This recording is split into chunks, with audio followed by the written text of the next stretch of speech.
From the PEP Radio Newsroom, we have this news about NATO and Greenland. A bipartisan group of lawmakers is introducing legislation to prevent President Donald Trump from taking action to invade a NATO country or territory like Greenland.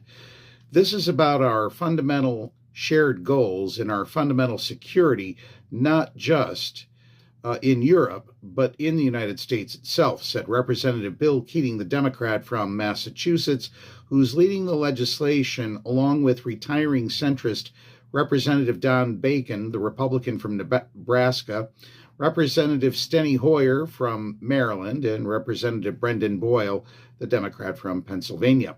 The lawmakers are starting to round up support for the legislation Monday night and hope more Republicans will join the effort, Keating said. Keating went on to say he thinks targeting funding is a stronger way to pressure the administration. War powers are important, but we've seen with Democratic and Republican presidents that that's not as effective, he said. It's hard to get around having no funds or not allowing personnel to do it. The new legislation comes as Hill Democrats search for ways to constrain further military action in Venezuela by the Trump administration after the ousting of President Nicolas Maduro.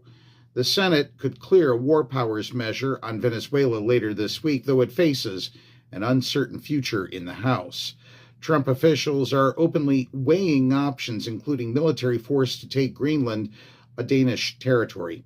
Doing so would violate NATO's Article 5, which states an attack on one member is an attack on all of them, and could end the 76-year-old alliance.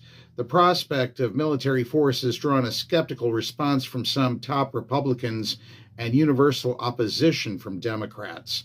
In a letter to colleagues obtained by Politico, Keating told lawmakers this legislation takes a clear stand against such action and further supports NATO allies and partners. Although the legislation doesn't name any specific countries, it's a clear reference to Trump's threats against Greenland.